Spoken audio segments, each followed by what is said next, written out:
ஜெர்மனியில் இருந்தபோதும் தனது கவனமெல்லாம் தமிழ்நாட்டின் மீதுதான் இருந்ததாக முதல்வர் ஸ்டாலின் மடன் எழுதியுள்ளார்.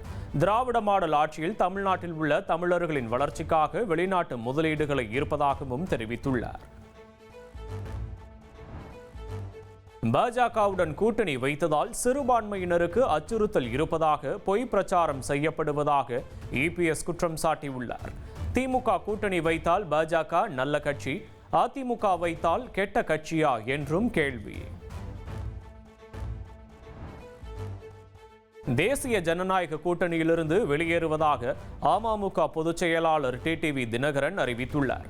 அதிமுக ஒன்றாக இணைவதற்காக முயற்சி எடுத்த அமித்ஷாவின் திட்டம் தோல்வியடைந்து விட்டதாக தெரிவித்துள்ளார். அடுத்த கட்ட முடிவை டிசம்பரில் அறிவிக்க உள்ளதாகவும் விளக்கமளித்துள்ளார். பாஜக தமிழகத்தில் ஒவ்வொரு கட்சியும் தோழமையோடு கொண்டு உடைக்கும் வேலையை ஈடுபடுத்தா பொதுமக்கள் மத்தியில் ஒரு கருத்து ஏற்படுது. தாங்கள் தேசிய ஜனநாயக கூட்டணியிலிருந்து நாங்கள் வெளியில் வருகிறோம். நான் சொல்கிறேன், எங்கள் நிலைப்பாடு என்னங்கிறது டிசம்பரில் அறிவிப்போம்.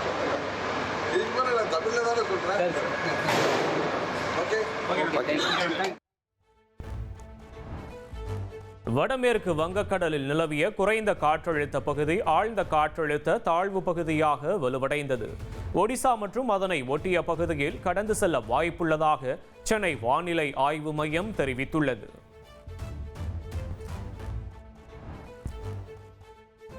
தமிழகம் மற்றும் புதுச்சேரியில் வரும் 9ஆம் தேதி வரை ஒரு சில இடங்களில் மிதமான மழை பெய்யக்கூடும்.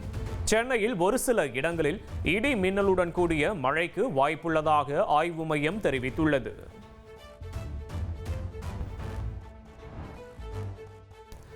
மனைவிக்கு அதிக சொத்துகளும் வருமானமும் இருந்தால் ஜீவனாம்சம் வழங்க தேவையில்லை. சென்னையைச் சேர்ந்த டாக்டர் தம்பதியின் விவாகரத்து தொடர்பான வழக்கில் சென்னை உயர்நீதிமன்றம் உத்தரவிட்டுள்ளது. தமிழகம் முழுவதும் பணிக்கு செல்லும் கட்டுமான தொழிலாளர்கள் காத்திருக்கும் இடங்களில் வசதி மையங்கள் அமைக்க தமிழக அரசு அரசாணை வெளியிட்டது. 20 கோடி ரூபாய் செலவில் குடிநீர் உள்ளிட்ட அடிப்படை வசதிகளுடன் 50 இடங்களில் வசதி மையங்கள் அமைக்கப்பட உள்ளது.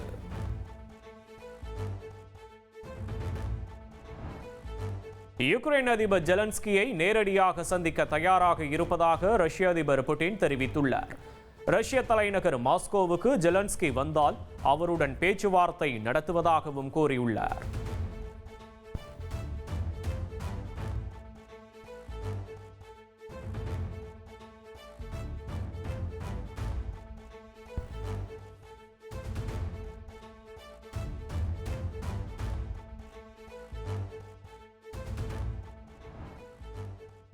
குடியுரிமை திருத்த சட்டத்தின் கீழ் விண்ணப்பிப்பதற்கான கால அவகாசம் 10 ஆண்டுகளுக்கு நீட்டிக்கப்பட்டுள்ளது. குடியுரிமை திருத்த சட்டத்தின் கீழ் கடந்த 2014ஆம் ஆண்டுக்கு முன் பாகிஸ்தான், ஆப்கானிஸ்தான், வங்கதேசம் ஆகிய நாடுகளிலிருந்து மத துன்புறுத்தலுக்கு ஆளாகி இந்தியாவில் தஞ்சமடைந்த இந்துக்கள், கிறிஸ்தவர்கள், சமண புத்த மதத்தைச் சேர்ந்தவர்கள் குடியுரிமை கோரி விண்ணப்பிக்கலாம் என தெரிவிக்கப்பட்டிருந்தது. இதற்கான அவகாசம் 2014ஆம் ஆண்டு என இருந்த நிலையில் தற்போது 2024 டிசம்பர் 31 என 10 ஆண்டுகளுக்கு நீட்டிக்கப்பட்டுள்ளது. அதன்படி 2014ஆம் ஆண்டுக்கு பின்னர் அண்டை நாடுகளில் துன்புறுத்தலுக்கு ஆளாகி இந்தியாவில் தஞ்சமடைந்தவர்கள் குடியுரிமை கோரி விண்ணப்பிக்க வழிவகை செய்யப்பட்டுள்ளது. குறிப்பாக வங்கதேசத்தில் ஷேக் ஹசீனா அரசு கவிழ்ந்த பின்னர் ஏற்பட்ட வன்முறையால் பாதிக்கப்பட்டு இந்தியாவில் தஞ்சமடைந்த மக்களுக்கு இந்த கால அவகாசம் பயனளிக்கும் என எதிர்பார்க்கப்படுகிறது.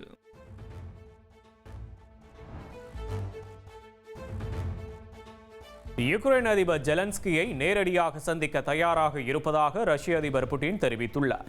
ரஷ்ய தலைநகர் மாஸ்கோவுக்கு ஜெலன்ஸ்கி வந்தால் அவருடன் பேச்சுவார்த்தை நடத்துவதாகவும் கூறியுள்ளார்.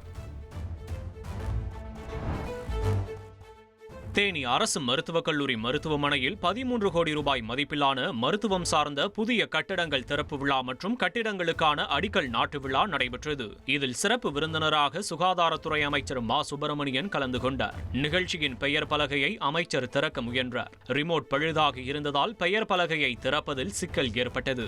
இதனைத் தொடர்ந்து மருத்துவமனை ஊழியர்கள் பெயர் பலகையை திறந்து வைத்தனர்.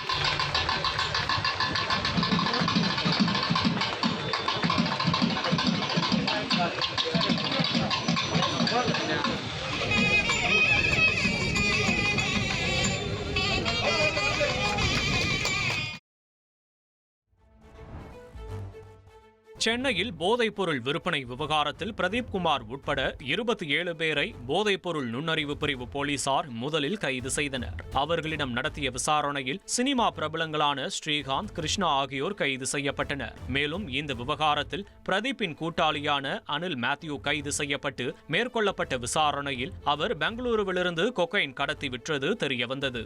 அனில் மேத்யூ கொடுத்த தகவலின் அடிப்படையில் மேலும் சில பிரபலங்களிடம் விசாரணை நடத்தப்பட இருப்பதாக தகவல் வெளியாகி உள்ளது. கச்சத்தீவு இலங்கைக்கு சொந்தமானது என இலங்கை அமைச்சர் சுந்தரலிங்கம் பிரதீப் தெரிவித்துள்ளார். இதுகுறித்து தந்தி டிவிக்கு அவர் அளித்த பேட்டியில் சபரிமலை ஐயப்ப யாத்திரையை புனித யாத்திரையாக அறிவித்த பெருமை இலங்கை அரசுக்கு உள்ளதாக குறிப்பிட்டார். கச்சத்தீவு என்பது இலங்கைக்கு ஒரு சொந்தமான தீவு. 1974ஆம் ஆண்டு இலங்கை இந்தியா கடல் சாரியல் சட்டத்தினூடாக இலங்கைக்கு உத்தியோகபூர்வமாக வழங்கப்பட்ட ஒரு தீவு. இந்த அரசியல் சூழலே பல்வேறுபட்டவர்கள் அல்லது அரசியல் கட்சிகள் இந்த கச்சத்தீவை பற்றி அவர்கள் பேசி கொண்டிருக்கிறார்கள். எனவே இந்த உலகத்திற்கும் மக்களுக்கும் தெரியும் கச்சத்தீவு என்பது இலங்கைக்கு சொந்தமான ஒரு தீவு என்பதையும் நாங்கள் கூறிக்கொள்ள விரும்புகிறோம். எங்களுடைய தேசிய மக்கள் சக்தி அரசாங்கம் ஆட்சி பொறுப்பேற்றவுடன் இந்த ஐயப்ப பக்தர்கள் எங்களிடம் கோரிக்கை விடுத்தார்கள். விசேடமாக என்னை தொடர்பு கொண்டும் கோரிக்கை விடுத்தார்கள். இந்த ஐயப்ப யாத்திரையை புனித யாத்திரையாக அறிவிக்க வேண்டும், இதை உங்களுடைய அரசாங்கம் நிச்சயம் செய்து தர வேண்டும் என்று கேட்டார்கள். இந்த ஐயப்ப யாத்திரைக்கு அமைச்சரவை ஒப்புதலை வழங்கி தற்பொழுது அது சட்டமாக நடைமுறைப்படுத்தப்பட இருக்கிறது. இதன் மூலமாக கிட்டத்தட்ட அதிகமான பக்தர்கள் பயனடைவார்கள். இன்று உலகத்திலே முதல் முறையாக ஐயப்ப யாத்திரையை புனித யாத்திரையாக அறிவித்த பெருமை இன்று இலங்கை அரசாங்கத்துக்கு இருக்கிறது.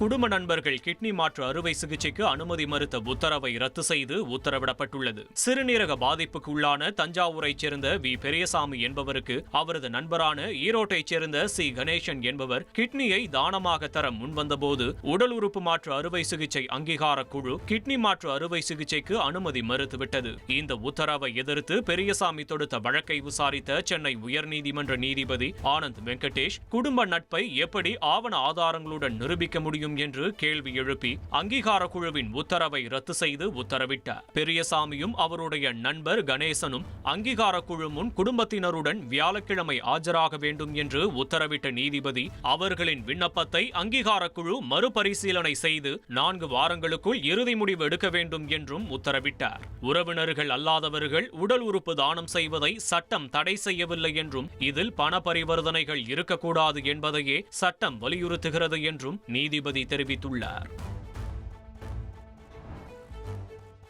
ஓணம் கொண்டாட்டத்தில் சக ஊழியர்களுடன் நடனமாடிய தமிழக பெண் IPS அதிகாரியின் வீடியோ வரவேற்பை பெற்று வருகிறது. கேரளாவில் வரும் 5ஆம் தேதி ஓணம் கொண்டாடப்பட உள்ள நிலையில் கேரளா முழுக்க விழாக்கோலம் பூண்டுள்ளது. கல்லூரிகள், அரசு அலுவலகங்கள், தனியார் அலுவலகங்கள் என எல்லா இடங்களிலும் ஓணம் கொண்டாடப்படுகிறது. இந்நிலையில் எர்ணாகுளம் SP அலுவலகத்தில் நடந்த ஓணம் கொண்டாட்டத்தில் ஈரோட்டைச் சேர்ந்த பெண் IPS அதிகாரி ஹேமலதா சக ஊழியர்களுடன் சேர்ந்து திருவாதிரை நடனமாடியது சமூக வலைதளங்களில் வைரலாகி வருகிறது.